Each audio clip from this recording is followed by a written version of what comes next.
जय हिंद, जय भारत। फिर से स्वागत करता हूं आप सभी लोगों का आपके अपने चैनल लोन हेल्प इंडिया में। और आज के इस वीडियो में बात करेंगे 13 सितंबर 2025 के बारे में, और साथ साथ में बाकी भी डेट्स हैं 9 सितंबर, 7 सितंबर। और अगर आपको भी आ चुका है लोक अदालत का नोटिस, तो अब आपको क्या लोक अदालत में अपीयर होना है या अपीयर नहीं होना है, इसके बारे में डिस्कस होंगे आज के इस वीडियो में। 25 अगस्त के बाद से लगातार लोगों को ऐसे नोटिसेस मिल रहे हैं थ्रू व्हाट्सएप, थ्रू ईमेल, और साथ साथ में डायरेक्ट घर पे भी पहुंचता है। लोक अदालत का नोटिस स्टार्टिंग में क्या होगा, यहाँ पे देख सकते हैं नोटिस अंडर सेक्शन 20 और sub clause 2 of legal services या फिर 22C के सब क्लॉज में दिया होगा। ठीक है, अब यहाँ पे दिखा होगा कि अथॉरिटी का नाम और साथ साथ में आपको कहाँ पर बुलाया गया है, किस किस लोकेशन पे और किस लोन के लिए बुलाया गया है और किस डेट के लिए बुलाया गया है। ये सारी डिटेल आपको नोटिस में देखने के लिए मिलती है।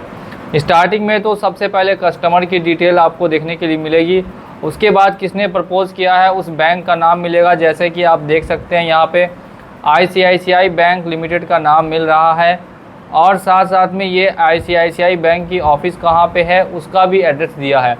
बहुत सारे नोटिस में पूरी डिटेल्स नहीं दी होती है, सिर्फ बैंक का नाम दे देते हैं और कस्टमर का नाम दे देते हैं कि HDFC bank versus Shivam Singh versus जो भी कस्टमर का नाम है वो बस मेंशन कर देंगे, इसके अलावा कुछ और मेंशन नहीं होगा।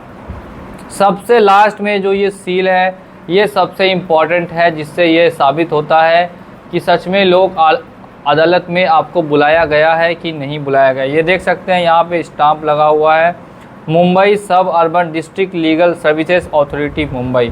अब काफ़ी लोगों के मन में बहुत तरह की कन्फ्यूज़न क्रिएट हो जाती है जब भी वो इस तरीके का नोटिस वगैरह देखते हैं। तो सबसे पहले क्या करना है, देखिए अगर ऐसा आपको लोक अदालत का नोटिस आ चुका है या आने वाला है या आ जाएगा, तो आपको ज़्यादा पैनिक नहीं होना है।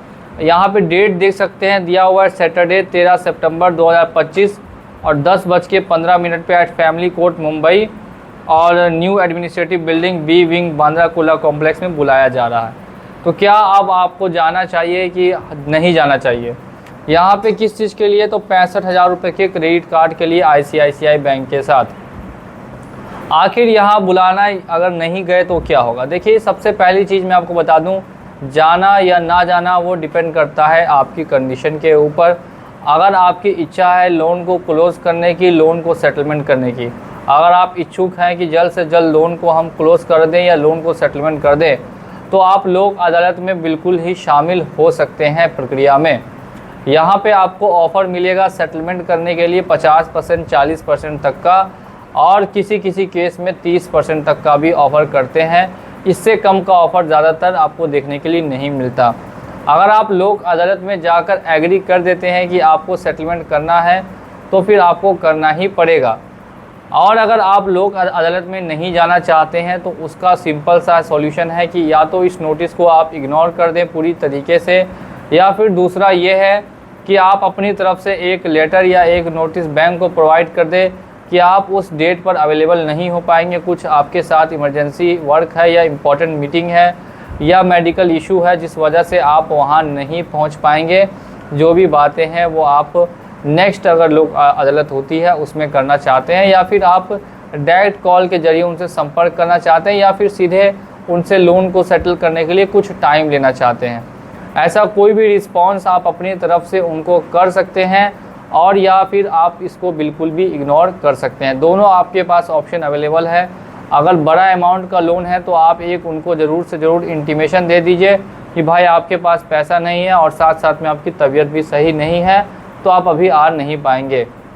इन केस अगर आपको जाना ही जाना है, अगर आपके घर के तुरंत पास में है और आपको मन है जाने का, तो आप बिल्कुल ही जा सकते हैं। जाकर वहाँ पता कर सकते हैं कि बैंक आपको कितने तक का सेटलमेंट ऑफ़र कर रही है, और अगर आप सेटलमेंट के इच्छुक हैं तो बिल्कुल जाइए। लेकिन अगर आप सेटलमेंट के इच्छुक नहीं हैं, अगर आपके पास अभी पैसा नहीं है, तो बस आने और जाने का आपका जो समय है वो बर्बाद होगा, और वहाँ पे इतनी भीड़ होती है, उस भीड़ में आपका टाइम बर्बाद होगा और कुछ भी नहीं होने वाला। अगर आपको सेटलमेंट ही नहीं कराना है तो वहाँ कोई आपको टाइम नहीं दे देगा। अगर आप वहाँ पहुँच जाएंगे और बोलेंगे 6 महीने का टाइम चाहिए, तो वो बिल्कुल भी पॉसिबिलिटी नहीं है कि वहाँ से आपको कोई 6 महीने या साल भर का टाइम दे दे, क्योंकि ये नोटिस ऑलरेडी उन लोगों को आ रहा है जिनका पहले से 6 महीने या साल भर से लोन का डिफ़ॉल्ट चल रहा है। तो वहाँ जाने से समय बिल्कुल भी नहीं मिलेगा, वहाँ जाने से सिर्फ आपका जो लोन है वो सेटलमेंट हो सकता है। बस ध्यान ये रखना है, तो अगर आप इच्छुक है कि आपको लोन अभी के अभी सेटल करना है या फिर क्लोज़ करना है तो आप बिल्कुल जाइए, लेकिन अगर आपकी इच्छा नहीं है तो बिल्कुल भी नहीं जाइए या जाने की कोई ज़रूरत नहीं है। इन केस ये नोटिस आपको आया है, आप सोच रहे हैं कि हम इसका रिस्पांस करना चाहते हैं लेकिन हम रिस्पांस कर नहीं पा रहे, हमें पता नहीं कि क्या लिखना है, कैसे लिखना है और कैसे बैंक को भेजना है, तो ऐसे में आप हमारे नंबर पे, ऊपर दिए गए नंबर पे व्हाट्सअप कर सकते हैं। व्हाट्सअप पे हमें भेजिएगा, हम आपको उस नोटिस का जो भी रिस्पांस है वो जितना जल्द हो सकेगा उतना जल्द बैंक को भेज देंगे, जिससे आपको ज़्यादा जो टेंशन है वो पूरी तरीके से ख़त्म हो जाए। इसी के साथ मैं इस वीडियो को एंड करता हूं। अगर आप भी लोन डिफ़ॉल्ट कर चुके हैं और इस तरीके के नोटिसेस लगातार आपको आने वाले हैं, ये सारी जानकारी के लिए आपको हमारे चैनल को सब्सक्राइब करके रखना होगा। अगर आप चैनल को सब्सक्राइब करके रखेंगे तो ये सारी जानकारी समय समय पर आप तक पहुंचती रहेगी। वीडियो देखने के लिए आपका बहुत बहुत धन्यवाद। जय हिंद, जय भारत।